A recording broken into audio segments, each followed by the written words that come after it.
नमस्कार मित्रांनो, तू ही रे माझा मितवा मालिकेच्या आजच्या भागामध्ये आता ईश्वरी ही गणपती बाप्पाची पालखी अर्णवच्या घरी आलेली असते. म्हणून ती दर्शनासाठी आलेली असते आणि तिचं दर्शन घेणं सुरू असतं. त्याच वेळेला अर्णव आता अंजलीसोबत बोलत असतो. तो म्हणतो की अंजलीताई, ॲक्च्युली मी स्पेशल बेलवर सुटलो गेलो नाही. मॅजिस्ट्रेट साहेबांना रिक्वेस्ट केली होती आणि ती रिक्वेस्ट त्यांनी अप्रूव्ह केली आणि त्यामुळे आजच्या दिवशी मी सुटलो.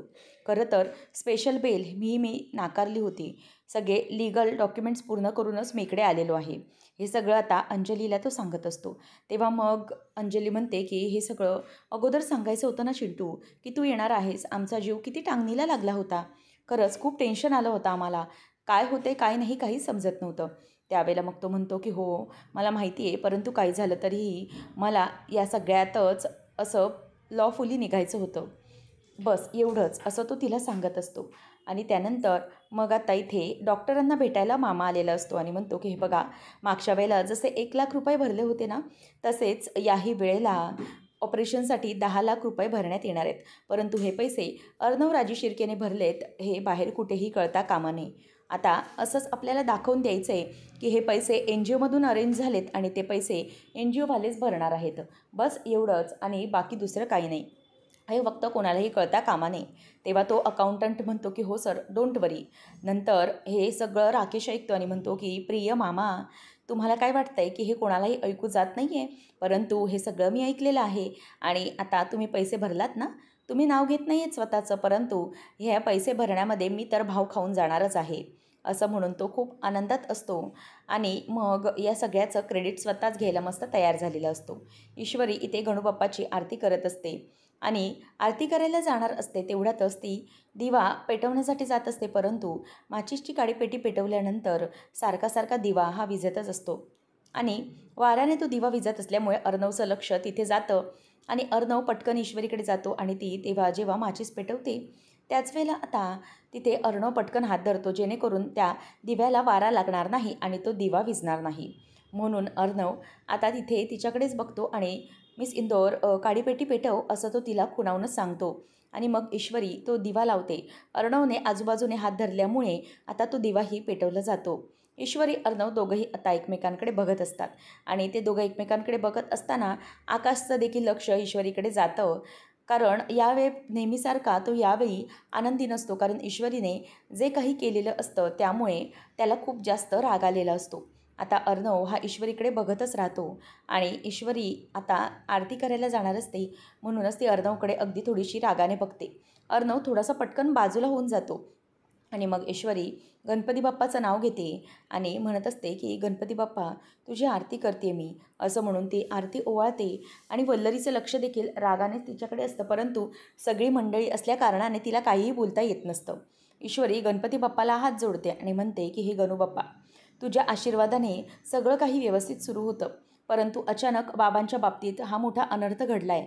त्यामुळे जोपर्यंत बाबांचं ऑपरेशन हे सुखरूपपणे होत नाही आणि ते यातून बाहेर पडत नाहीत, तोपर्यंत गणूबाप्पा, मी अन्नाचा एक कण आणि पाण्याचा एक थेंबसुद्धा घेणार नाही, असं ईश्वरी बोलून दाखवते. आणि काही झालं तरीही माझी आता परीक्षा आहे, त्यामुळे जोपर्यंत बाबांचं सगळं व्यवस्थित होणार नाही तोपर्यंत मी काहीच घेणार नाही, असं ती आता गणपती बाप्पासमोरच मोठं एक आव्हान ठेवते. तेव्हा मग असं बोलल्यानंतर ईश्वरीला अर्णव म्हणतो की नाही, अन्नपाणी सोडण्याची काहीच गरज नाही आहे. गणूबाप्पा हा सगळ्यांचा आहे आणि तो सगळ्यांचं ऐकतो, त्यामुळे इतकी मोठी परीक्षा देण्याची काहीच गरज नाही आहे.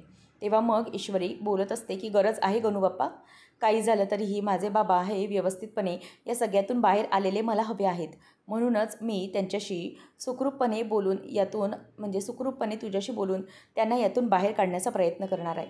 आणि जोपर्यंत त्यांचं ऑपरेशन होणार नाही आहे ना, तोपर्यंत मी हे सगळं ऐकणारच नाही आहे. तेव्हा मग अर्णवला खरं तर ईश्वरीच्या या स्टँडचं खूप वाईट वाटलेलं असतं, कारण ईश्वरीला या सगळ्यामुळे इतका त्रास सहन करायला लागलेला असतो, ते अर्णवला अजिबात आवडलेलं नसतं. आता ईश्वरी ही गणपती बाप्पाला म्हणत असते की बाबांच्या ऑपरेशनच्या पैशांची लवकरात लवकर सोय होऊ दे आणि सगळं काही व्यवस्थित होऊ दे. तेव्हा अर्णवच्या लक्षात येतं की ईश्वरीच्या बाबांचं ऑपरेशन अजूनही, म्हणजेच पैशांचं बोलणं झालं आहे हे तिला माहिती नाही आहे. तेव्हा मग आता ईश्वरी ही अर्णवला म्हणते की तुम्ही मध्ये मध्ये कशाला बोलताय? तुम्हाला कळत नाही आहे का की आम्ही दोघंजणे बोलतोय, म्हणजेच देवाला प्रार्थना करत असताना दुसऱ्या कोणीही मध्ये बोलू नये, तुमच्या लक्षात येत नाही आहे का? असं तो चिडूनच त्याला बोलते आणि तिथून ती निघून जाते. आणि निघून गेल्यानंतर अर्णव देखील म्हणजेच प्रसाद घेऊन तिच्या मागे मागे जातो. तेव्हा मग अर्णव मागे मागे आल्यानंतर अर्णव आवाज देतो, मिस इंदौर 1 मिनिट थांब. तेव्हा ईश्वरी तिथेच थांबते आणि नंतर मग ती मागे वळून बघते. तेव्हा अर्णव म्हणत असतो की मिस इंदौर 1 मिनिट. आता तो तिथे येतो आणि म्हणतो की मिस इंदौर, तुला माझा खरं तर राग आला आहे, परंतु एक गोष्ट प्लीज समजून घे. काही झालं तरीही या सगळ्यामध्ये माझा काहीही हात नाही आहे. तुला असं वाटत असेल की या सगळ्यात मी काहीतरी केलं आहे, परंतु नाही, मी हे काहीच केलेलं नाही आहे. तेव्हा मग ईश्वरी म्हणते की 1 मिनिट अर्णव सर, मला आता तुमच्याकडून काही असं ऐकून घ्यायचं नाही आहे, त्यामुळे प्लीज तुम्ही जरा शांत व्हा. मला आता निघू दे, हॉस्पिटलमध्ये मला माझ्या बाबांकडे जायचं आहे. तेव्हा मग तो म्हणतो की हो मला माहिती आहे, परंतु तू आपल्या निदान मैत्रीवर तरी विश्वास ठेव. आपल्या मैत्रीमध्ये तुला असं वाटतं आहे का की मी असं करू शकतो किंवा माझ्यावर काढून काहीतरी असं चुकीचं घडू शकतं? तू मला ओळखतेस. तेव्हा मग ईश्वरी म्हणते की हे बघा अर्णव सर, काही झालं तरीही मला आता ही गोष्ट आणि तसा पुरावा आहे माझ्याकडे की तुम्हीच हे सगळं केले. आणि आपल्यातली ही जी मैत्री तुम्ही म्हणताय ना, जेव्हा तुम्ही माझ्या बाबांना तुमच्या गाडीच्या चाकाखाली घातलत ना, तेव्हाच त्या गाडीच्या चाकाखाली देखील आपली मैत्री दबली गेली आणि मेली ती मैत्री. त्यामुळे आता आपल्यामध्ये कधीही पुन्हा मैत्री होऊ शकणारच नाही, असं ईश्वरी अर्णवला बोलून दाखवते. त्यामुळे तो गप्पच बसतो आणि म्हणतो की मिस इंदौर, प्लीज असं चुकीचा विचार करू नकोस. हे जे काही आहे ना, त्यामुळे तुला असं वाटत असेल की हे माझ्यामुळे घडलं आहे, परंतु खरंच हे सगळं माझ्यामुळे घडलेलं नाही आहे. प्लीज समजून घे. तेव्हा मग ईश्वरी त्याच्याकडे बघतच राहते आणि म्हणते की अर्णव सर, हे बघा तुम्ही हे जे काही वागताय बोलताय ना, त्याच्यावरनं माझा अजिबात विश्वास बसत नाही आहे. कितीही काही झालं तरीही माझे बाबा आज ज्या प्रॉब्लेममध्ये फसलेत याला तुम्ही जिम्मेदार आहात. त्यामुळे जशी मी तुमच्याबरोबर आजपर्यंत मैत्री निभावलेली अगदी व्यवस्थितपणे, तशीच आता मी तुमच्याबरोबर जी दुश्मनी आहे ती पण निभावेन. आणि तुम्ही आज हे सिद्ध केलंत की तुम्ही पैशाच्या बळावर काहीच करू शकता. तेव्हा मग ईश्वरी म्हणते, त्यावर अर्णव सांगतो की हे बघ मिस इंदौर, एक गोष्ट लक्षात घे, मी स्पेशल ट्रीटमेंट घेतलेली नाही आहे किंवा कुठल्या प्रकारची स्पेशल बेल मिळवलेली नाही आहे. मॅजिस्ट्रेट साहेबांशी बोलूनच या सगळ्या गोष्टींवर मी तोडगा काढणार आहे आणि त्यांनी त्यामुळे मला बेल दिली आहे. खरं तर मी त्यांना या सगळ्या गोष्टी सांगितल्या आणि त्यामुळे त्यांनी मला सोडलं आहे. मी कुठलीही स्पेशल ऑफर किंवा स्पेशल गोष्टीमुळे सुटलेलोच नाही आहे. तेव्हा ईश्वरी म्हणते की सर, काहीही असू दे, परंतु तुम्ही सुटलात हे नक्की आहे ना? म्हणजे किती काही झालं तरीही तुम्ही तुमच्या पैशाच्या जोरावर स्वतःची बेल करून घेतलीत. पैशाने काही नाही करता येत, हे पुन्हा द ग्रेट ASRने सगळ्यांना दाखवून दिलं आहे, बरोबर ना? तेव्हा मग तो म्हणतो की हे बघ मिस इंदौर, मला तुझी मदत करायची होती. तू ज्या सिच्युएशनमध्ये फसलीस ना, त्यामुळे मी बेल घेतली आणि इथून बाहेर आलो आहे. मला कळतं आहे तू खूप मोठ्या संकटामध्ये आहेस, त्यामुळे मी बाहेर आलो आहे. तेव्हा मग ईश्वरी म्हणते की काहीच गरज नाही आहे माझी मदत करण्यासाठी. माझा गणूबाप्पा आहे, तो नक्कीच माझी काही ना काहीतरी मदत करेल. कारण तुम्ही आता माझे दुश्मन आहात, त्यामुळे तुमच्याकडून मदत घेण्यापेक्षा मेलेलं बरं असं परिस्थिती निर्माण झाली. तेव्हा अर्णव म्हणतो की हे बघ miss Indore, please don't say that. Please असं बोलू नकोस. ईश्वरी म्हणते का काय बोलू मग मी? काय बोलणार? कारण तुम्ही जी काही परिस्थिती निर्माण केली आहे ना, ती फक्त तुम्ही निर्माण केली आहे आणि त्यामध्ये तुम्ही असे दाखवताय की तुम्ही मला मदत करताय, तर त्याची काहीच गरज नाही आहे ना. जर तुम्ही या परिस्थितीत मला टाकलंच आहे, तर याच्याशी कसा सामना करायचाही माझं मी बघून घेईन. आणि तुमच्याशी जी असलेली मैत्री आहे, ती मैत्री तर माझी कधीच तुटली आणि आता उरली आहे ते फक्त दुश्मनी, आणि तीही आता मला व्यवस्थित निभावायचीच आहे. काही झालं तरीही मी तुम्हाला माफ करणारच नाही आहे, असं ती आता त्याला बोलून दाखवते. आणि त्यामुळे अर्णवला खूप राग आलेला असतो. तेव्हा ईश्वरी आता फोन बघते तर आईचा फोन असतो. तो फोन आल्यावरती जरा घाबरतेच, बाजूला जाते आणि म्हणते, आई काय झालं? तेव्हा ते म्हणते की काय, बाबांची सर्जरी सुरू झाली, पण पैशांची व्यवस्था? त्यावेळेला अर्णव ऐकतो आणि गालातच हसून म्हणतो, म्हणजे मामाने सगळं काम केलेलं वेगळेवर दिसतंय. ईश्वरी म्हणते की हो आई, तू नको काळजी करूस, मी येतेच. गणूबाप्पाच्या पालखीचं माझं दर्शन झालेलं आहे, मी लवकरात लवकर येते. आणि हो, तू नको काळजी करूस, गणूबाप्पानेच आपल्याला आशीर्वाद दिला असं आपण समजूया, असं ईश्वरी आता स्वतःच बोलते, ठरवते आणि म्हणते की आई काळजी करू नकोस, सगळं काही होईल व्यवस्थित. तेव्हा मग आता आई तिथून बोलत असते की तू पैशांची व्यवस्था केलीस ना? तेव्हा मग आता ती म्हणते की आई नाही, मी सगळं तुझ्याशी येऊन बोलते, परंतु मला कळत नाही आहे ही पैशांची व्यवस्था कुठून झाली? तेव्हा आता सुप्रिया म्हणते की हे बघ इशू, प्लीज तू वेळ काढू नकोस. बाबांची सर्जरी सुरू झाली आहे, त्यामुळे प्लीज तू लवकरात लवकर इथे ये. ईश्वरी खूप खुश झालेली असते की आपल्या बाबांची सर्जरी सुरू झाली. गणूबाप्पाचा आशीर्वाद घेतला आणि लगेच सर्जरी सुरू झाली. ती निघत असताना अर्णव आवाज देतो आणि म्हणतो की मिस इंदोर, 1 मिनिट थांब. हा गणपती बाप्पाचा प्रसाद आहे, हा प्रसाद घे आणि तुझं सगळं व्यवस्थित होईल असा आशीर्वाद देतोच आहे ना तू, मग त्याचा प्रसाद घे तू. असं म्हणून अर्णव आता प्रसाद देत असतो आणि ईश्वरी पण आता त्याच्याकडे येते आणि तो प्रसाद घेते. आणि तो प्रसाद घेत असताना आता ईश्वरी पण त्याला नकार देत नाही, कारण तो म्हणतो की हे बघ, मीही गणूबाप्पाकडे तुझ्यासाठी प्रार्थना केली. जसं तू त्याच्याशी बोलतेस ना, मीही बोलतो, परंतु तू म्हणतेस तितकं नाही, थोडं तरी मी त्याच्याशी बोलतोस. त्यामुळे घे आणि तुझे बाबा लवकरच बरे होईल असा आशीर्वाद बाप्पा नक्कीच देतील. असं म्हणून ईश्वरी तो प्रसाद घेते आणि तिथून आता प्रसाद घेऊन निघून जाते. आणि अर्णवशी ती पुढे काहीही न बोलता तिथूनच निघून गेलेली असते. त्यामुळे अर्णव हा जरा गप्पच असतो. त्याच्या लक्षात येतं की बरं झालं, मामाने त्याचं काम अगदी वेळेवर केलेलं आहे. ईश्वरी आता तो प्रसाद घेते आणि तिथून गुपचूप आता निघून जाते. त्यानंतर आपल्याला पाहायला मिळतं की इकडे ईश्वरी ही त्याच्याशी काहीही पुढे न बोलता निघते. परंतु अर्णवला माहीत असतं की हे सगळं जे काही घडलं आहे ते मामाने केल्यामुळेच घडलेलं आहे. ईश्वरी त्याच्याकडे पुन्हा रागाने बघून तिथून प्रसाद घेऊन निघूनच जाते. आणि यानंतर आपल्याला पाहायला मिळतं की अर्णव म्हणतो की मिस इंदोर, आता मी बाहेर आलो आहे ना, तुझा एक एक प्रॉब्लेम मी असाच सॉल्व करणार आहे. काही झालं तरीही या सगळ्यामध्ये राकेश इन्वॉल्ड आहे हे लवकरात लवकर मी तुला दाखवून देणारच. तेव्हा सगळेजणं फोन करून कळवत असतात की सगळं व्यवस्थित होणार आहे. इशूलाही नमू फोन करत असते, परंतु आलेली नसते म्हणून ती जरा काळजीत असते. तेव्हा आता आत्या येते आणि म्हणते की कोणी हे सगळं झालं आहे ना व्यवस्थित, दादाची सर्जरी. तेव्हा सुप्रिया सांगते की हो, सर्जरी सुरू झालेली आहे. मग पैशांची व्यवस्था केली तरी कोणी, असा विचार सगळ्यांना पडलेला असतानाच राकेश येतो आणि म्हणतो की झाली आहे ना काकू, पैशांची व्यवस्था झाली आहे ना आणि ऑपरेशन सुरू केलं आहे ना. तेव्हा मग सुप्रिया म्हणते की हो, सर्जरीची सुरुवात झाली आहे. तेव्हा मग तो देवाला हात जोडतो आणि म्हणतो की हे देवा, खरंच तुलाच काळजी बघ सगळ्यांची. म्हणजे इतकं किचकट ऑपरेशन आहे, पैशामुळे अडलं होतं, परंतु सगळं काम मार्गी लागलं, बरं झालं, असं म्हणून तो खुश होत असतो. तेव्हा सुप्रिया म्हणते की इशू, बरं झालंस गं, तू वेळेवर केलीस सोय पैशांची, नाही तर प्रॉब्लेम झाला असता. ईश्वरी म्हणते की अगं आई, पण मी तर पैशांची व्यवस्था केलीच नाही आहे. मग कोणी केली पैशांची व्यवस्था, असे सगळेजण विचार करतात. राकेशजी, तेव्हा मग आता राकेश म्हणतो की हो अहो ईश्वरीजी, तुम्ही पैशांची सोय करत होतात, परंतु मी काही शांत बसणार नव्हतो. सगळा भार मी तुमच्या खांद्यावर कसा टाकेन, म्हणूनच मी पण जरा 2-3 ठिकाणी बोललो होतो आणि तिथूनच मदत झालेली आहे.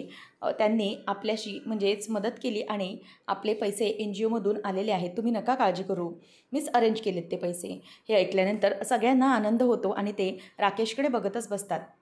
ईश्वरी म्हणते की म्हणजे राकेशजी, तुम्ही ही पैशांची व्यवस्था केली आहे. तेव्हा तो म्हणतो की हो अहो ईश्वरीजी, मग कोण करणार आहे आपल्या माणसासाठी, आपणच धावपळ करणार आहेत ना.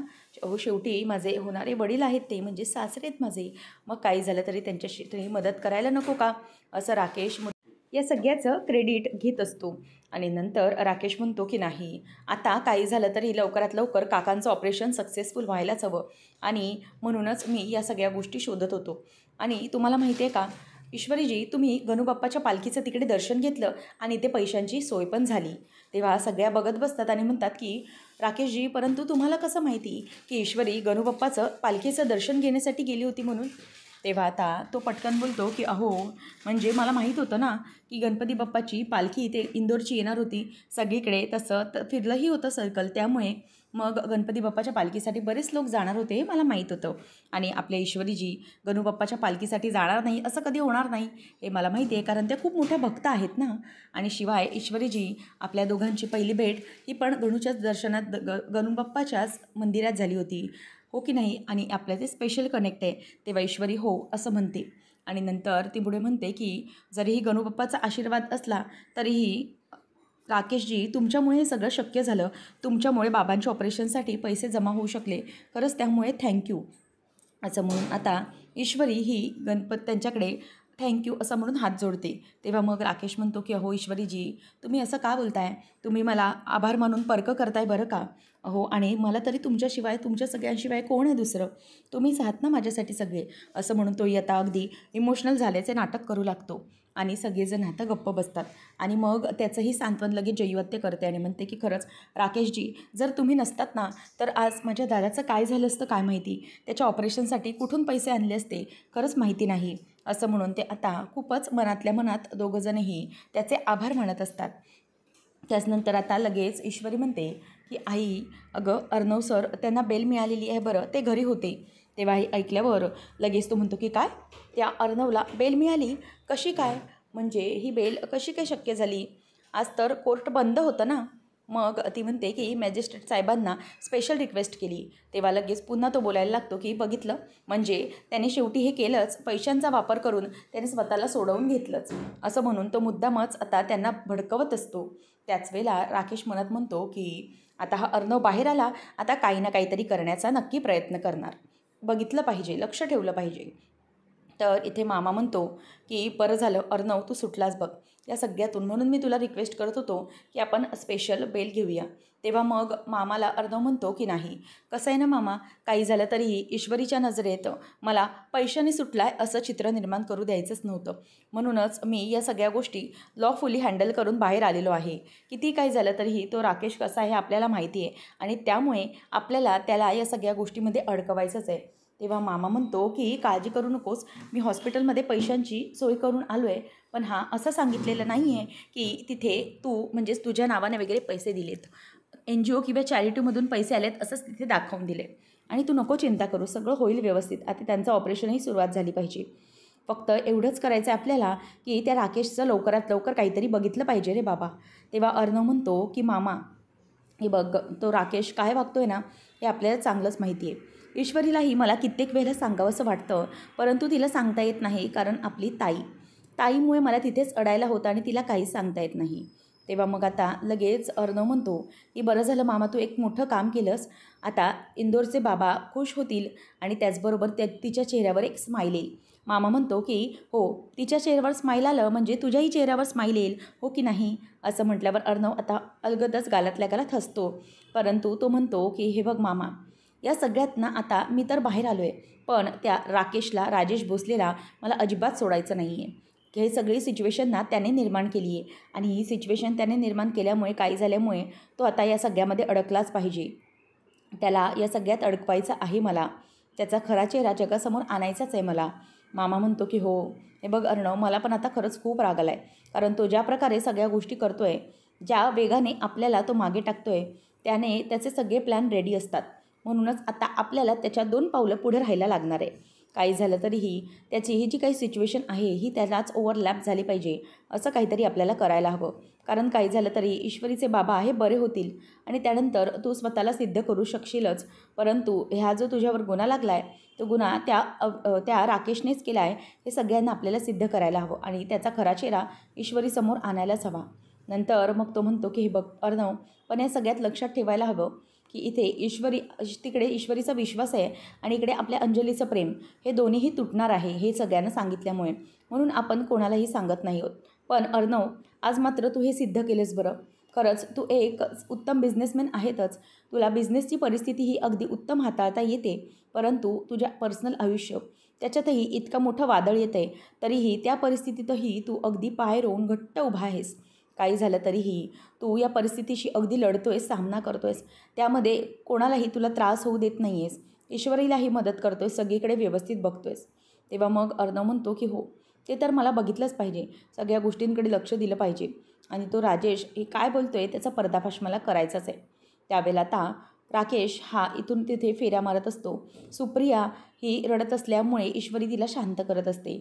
आता त्यावर राकेश विचार करतो की नाही, काहीतरी केलं पाहिजे आणि ती ईश्वरी आहे तिच्या बाबांबद्दल हा खपलाच पाहिजे, नाहीतर अर्णव हा कायमचा बाहेरच येईल. त्याला पुन्हा अटक झालीच पाहिजे आणि म्हातारा खपला पाहिजे ऑपरेशनच्या दरम्यान, तो जिवंत होता कामा नये. तेव्हा तिथे सिस्टर आणि डॉक्टर बाहेर येतात. ईश्वरी धावत जाते आणि म्हणते की काय झालं आहे, आणि अर्णव पण आता हॉस्पिटलमध्ये आलेलाच असतो. खरं तर त्याला तिच्या बाबांना भेटायचं असतं आणि तेवढ्यातच समोर सगळे पाहून अर्णव मागे पटकन लपतो. सिस्टर आणि डॉक्टर म्हणतात की हे बघा ब्लड लॉस खूप झालेला आहे, त्यामुळे आपल्याला एक काम करावं लागेल. त्यांना रक्त देण्याची खरं तर खूप गरज आहे आणि ऑपरेशनच्या दरम्यान भरपूर जास्त रक्तस्राव देखील होऊ शकतो. त्यामुळे त्यांचं ग्रुप असणं अरेंज करणं गरजेचं आहे. आणि मग त्यांचं ओ निगेटिव्ह आहे. हे ऐकल्यावर सगळ्यांना टेन्शन येतं की काय ओ निगेटिव्ह ब्लड ग्रुप, आता कोण देणार ओ निगेटिव्ह? असं म्हटल्यावर राकेशजी असं ईश्वरी म्हणते. तेव्हा तो म्हणतो की अहो ईश्वरीजी, माझं ब्लड ग्रुप तर बी पॉझिटिव्ह आहे. तेव्हा ईश्वरी म्हणते की नाही, मी ते बोलत नाही आहे, परंतु आपल्याला कुठून तरी रक्ताची व्यवस्था करायला हवी.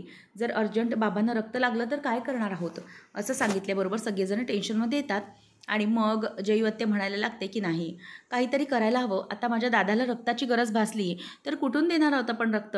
असं म्हणून ती खूप रडत असते. तर ईश्वरी आणि आई रडत असताना ते म्हणतात की हे बघा, नका काळजी करू, आपण नक्कीच कुठेतरी बघूया. ईश्वरी म्हणते की हे बघा, आपण ब्लड बँकमध्ये चेक करूया का? म्हणजे दुसरीकडे कुठेतरी जाऊन, जेणेकरून तिथून आपल्याला हे ब्लड मिळू शकतं. तेव्हा मग तो ओके ठीक आहे डॉक्टर असं म्हणतो, परंतु वेळ करा, घाई करा असं म्हणतो. नंतर मग आता अर्णव तिथून मागून बोलत असतो की बी पॉझिटिव्ह हे रक्तगट तर माझं आहे, म्हणजे मी त्यांना रक्त देऊच शकतो, असं तो मनातच बोलत असतो. नंतर मग राकेश मुद्दामच पुढे करून म्हणतो की नाही, आता काही झालं तरी काकांसाठी मी रक्तगट शोधणारच, असं म्हणून तो तिथून तावातावाने बाहेर पडतो. आणि सुप्रिया म्हणते की बापरे, आता सर्जरी व्हायला झाली, पण मध्येच हा प्रॉब्लेम, काय करायचं? आता अर्णव हा ब्लड बँकमध्ये ब्लड देण्यासाठी म्हणून धावत चाललेला असतो आणि ईश्वरीला तो काही न सांगता पुढे निघालेला असतो. आणि तेव्हा सुप्रिया म्हणते की इशू, कुठून होणार आहे गं रक्ताची व्यवस्था? तेव्हा ईश्वरी आता घाबरलेली असते आणि राकेश मुद्दाम निघून गेलेला असतो. तेव्हा आता वॉर्ड बॉयला अर्णव येऊन विचारतो की मला सांगा, इथे हॉस्पिटलची ब्लड बँक कुठे आहे? मला ब्लड डोनेट करायचं आहे. मग तो ब्लड डोनेट करण्यासाठी म्हणून बाहेर वेटिंग एरियामध्ये जात असतो. तेवढ्यात ईश्वरी आता रडत रडत तिथून बाहेर वेटिंग एरियामध्येच आलेली असते. अर्णव ईश्वरीला मागे बघतो आणि पटकन तिथेच वेटिंग एरियामध्ये तो खाली बसतो. कारण काही झालं तरी ईश्वरीने त्याला बघू नये हे त्याला वाटत असतं. म्हणूनच तो तिथूनच आता बसून हात लपवून चेहऱ्याकडे बसलेला असतो. तेवढ्यातच ईश्वरी आता चालत चालत पुढे येते आणि पुढे आल्यानंतर ती तिथेच रडत उभी राहते की हे गणूपप्पा, ऑपरेशनची व्यवस्था झाली, परंतु नेमकं काय करायचं? हा प्रश्न आता तिला पडलेला असतो, कारण अजूनही रक्ताची व्यवस्था नसते. पुढच्या भागात आपण पाहणार आहोत. ईश्वरी गणपती बाप्पाकडे हात जोडत असते आणि म्हणते की हे गणूबाप्पा, बाबांचं ऑपरेशनसाठी पैसे तर जमा झाले, परंतु त्यांना रक्ताची गरज आहे आणि जर ते झालं नाही तर काही होऊ शकेल, मला काहीच माहीत नाही. गणूबाप्पा, ही परिस्थिती माझ्या बाबांवर निर्माण झाली आहे, प्लीज काहीतरी कर, या सगळ्यातून माझ्या बाबांना बाहेर काढ, असं म्हणून ती हात जोडत असते. तेव्हा अर्णव म्हणतो की हे बघ मामा, ही त्याची सगळी सिच्युएशन फावली गेली आहे, कारण त्याला माहिती आहे तिथे ईश्वरीला काही सांगितलं तर इथे अंजली ताईला त्रास होऊ शकतो आणि म्हणूनच तो ही सगळी सिच्युएशन आपल्याकडे करून बसला आहे. पण आता आपल्याला असं काहीतरी केलं पाहिजे की तो सिच्युएशनमध्ये ट्रॅप झाला पाहिजे. तेव्हा मग मामा म्हणतो की याचा अर्थ आपण त्याला ट्रॅप करायचं आहे दोन्ही बाजूने? तेव्हा अर्णव म्हणतो की हो, जोपर्यंत आपण त्याला ट्रॅप करणार नाही तोपर्यंत त्याचं सत्य कोणासमोर येणार नाही, म्हणून आता आपल्याला तसा अकॉर्डिंगली प्लॅन बनवायला हवा, असं मामाला तो सांगत असतो. त्यानंतर मग इथे अर्णव आणि मामाचं ठरतं की आता याला सगळ्यांसमोर ट्रॅप करायचा आणि त्याचा चेहरा सगळ्यांसमोर आणायचा. तर इथे अंजली ही राकेशला फोन करते की अहो कुठे आहात तुम्ही? तेव्हा तो म्हणतो की हो येतोय मी, काय झालं आहे, तू इतका का घाबरली आहेस?